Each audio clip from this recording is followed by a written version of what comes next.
Olá pessoal, tudo bem? Seja bem-vindo ao meu canal Ana Paula Oliveira. Eu já fiz essa brincadeira, mas vou repetir. Aqui não há impedimento para nenhum tipo de assunto. E quando formos marcar um penal, que seja sempre assertivo, certo? E nessa linha, eu quero trazer um tema hoje para dialogar com vocês, que é sobre o advento das redes sociais e a influência que essas redes possuem na arbitragem. Mas antes de falar diretamente disso, eu quero contextualizar. Eu comecei na escola de árbitros em 1998, em que tinha-se a transmissão ao vivo dos jogos, com grandes narradores, com cobertura jornalística, com os programas diários, mas eles eram produzidos, né? As pessoas precisavam primeiro ter o jogo, via a transmissão durante o jogo, depois levar esse material para os programas de mesa redonda, né? No pós-jogo, onde se tinha as grandes polêmicas, e no dia seguinte, assim sucessivamente, mas se terminava o assunto. E naquela época eu cheguei a fazer jogos com no máximo 22 câmeras, 23. Hoje a gente está falando de um jogo que tem mais de 50 câmeras. Mais de 50 câmeras. Temos o advento da tecnologia, da ferramenta VAR na arbitragem.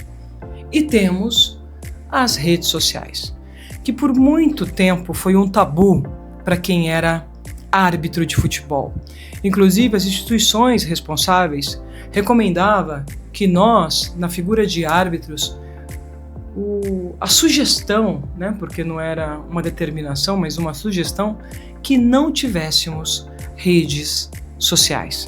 Ou seja, o Instagram, que começou como aquele belíssimo álbum de fotografia, né, quando ele iniciou lá nos seus primórdios, ele era um grande álbum de fotografia que contava o seu dia a dia, a sua rotina, os seus momentos em família. Era isso. Não era necessariamente um veículo em que você trazia opinião, reflexão, pensamentos. Era um belo álbum. E nem o álbum de fotografia era recomendado por um árbitro de futebol. Lembra da época do Orkut? Não sei se eu estou falando bobagem. Acho que foi antes o pai do Facebook. Então, também se recomendava que essas comunidades não deveria ter, tanto que eu nunca tive Orkut. Aí vocês vão falar assim, mas Ana, pesquisei aqui, tem Ana Paula Oliveira no Orkut. Não sou eu, foi uma conta que criaram, mas não é minha. Eu estou sim no Facebook, no Instagram, no TikTok, que eu uso muito pouco, e agora no YouTube. E por que eu estou trazendo isso? Porque não era recomendado, não era visto com bons olhos para que os árbitros participassem desse meio.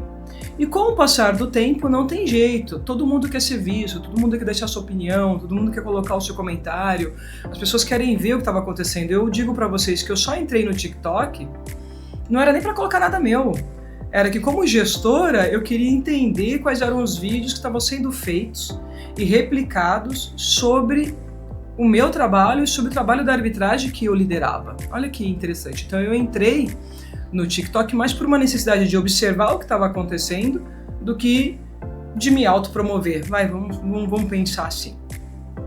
No Facebook não, já por sua vez quando eu fiz o Instagram era para ser esse álbum de fotografia e de memórias, porque foi quando eu iniciei a minha carreira como jornalista. E aí quando eu volto para o futebol em 2014, falam para mim assim, olha, não mexa mais nas suas redes sociais. O ideal é que você desative. Eu falei, não posso desativar, porque além de árbitra, de instrutora, de gestora de arbitragem, eu também sou comunicadora.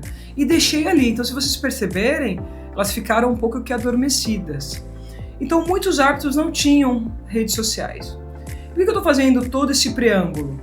Porque com o passar do tempo, e hoje, em pleno ano de 2025, não dá para dizer a nenhuma pessoa não tenha uma rede social. Faz parte do nosso dia a dia ter uma rede social. Só que agora a gente tem que ensinar esses profissionais a como usar essas redes sociais e não se pressionar e não se abater pelo rebote das redes sociais. Por que eu digo rebote? Porque quando você está lá colocando uma fotografia sua, um vídeo seu, de um jogo que você fez, de um treinamento que você executou, que tá todo mundo batendo palma e te elogiando, é o máximo. A gente se sente o popstar momentâneo. Aquele sentimento de euforia, né? É maravilhoso. Mas e o outro lado? E quando você erra? E quando você toma uma decisão equivocada? Ou quando você se expressa de forma equivocada? E aí as suas redes sociais é invadida por milhões e milhões de haters apontando o dedo para você, te condenando, dizendo que você não é capaz, que você é incompetente, que você não merecia ocupar aquele lugar, aonde já se viu esse profissional atuando no jogo A, no jogo B, no jogo C. E mesmo assim, você vai ler isso ou não, porque também tem o recurso de você deletar essas questões, essas informações, e seguir treinando, se preparando, estudando. Aí veio um tema na era moderna que é como lidar com o lado negativo das redes sociais. Porque na minha época, quando eu comecei lá atrás, que eu já contei para vocês aqui no início da minha narrativa, era mais os comentários das mesas redondas e dos programas esportivos. E depois o bate-papo em mesa de bar. Agora não, a todo momento, a todo segundo, uma notícia que levava meses, dias para chegar no extremo do país, hoje, num clique, é vista por todos os continentes existentes no nosso belíssimo planeta mundo. Pensa nisso. Agora imagina essa pressão sobre esse profissional da arbitragem, sobre esse jogador, sobre esse treinador, sobre esse gestor, sobre os jornalistas e comunicadores que também são atacados. Então eu entendo que hoje um grande desafio nosso, e cada vez mais, e eu tenho aprendido isso regularmente com os profissionais que me acompanham, seja a minha psicóloga, seja a minha coach, seja a minha equipe que trabalha comigo, é trabalhar com muita sabedoria o filtro, porque o hater vai fazer parte, a crítica vai fazer parte, inclusive algumas críticas que são ácidas, que doem na alma, mas a gente precisa aprender a lidar com esse novo momento, com esse novo mundo. Então a você atleta, a você árbitro, a você profissional que utiliza das redes sociais, entenda que sim, é um recurso extraordinário de autopromoção.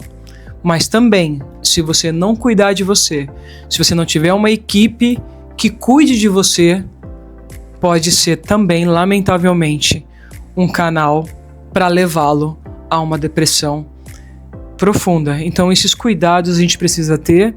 Eu acho que eu cometi alguns equívocos no uso das redes sociais por inexperiência mesmo, e olha que formada em comunicação, às vezes por ingenuidade, e nesse mundo não dá para ser ingênuo, a gente tem que tomar cuidado, e mesmo tomando todos os cuidados, ainda podemos cometer erros, e mesmo quando não o cometemos, sermos atacados simplesmente porque a pessoa não gosta da cor dos seus olhos.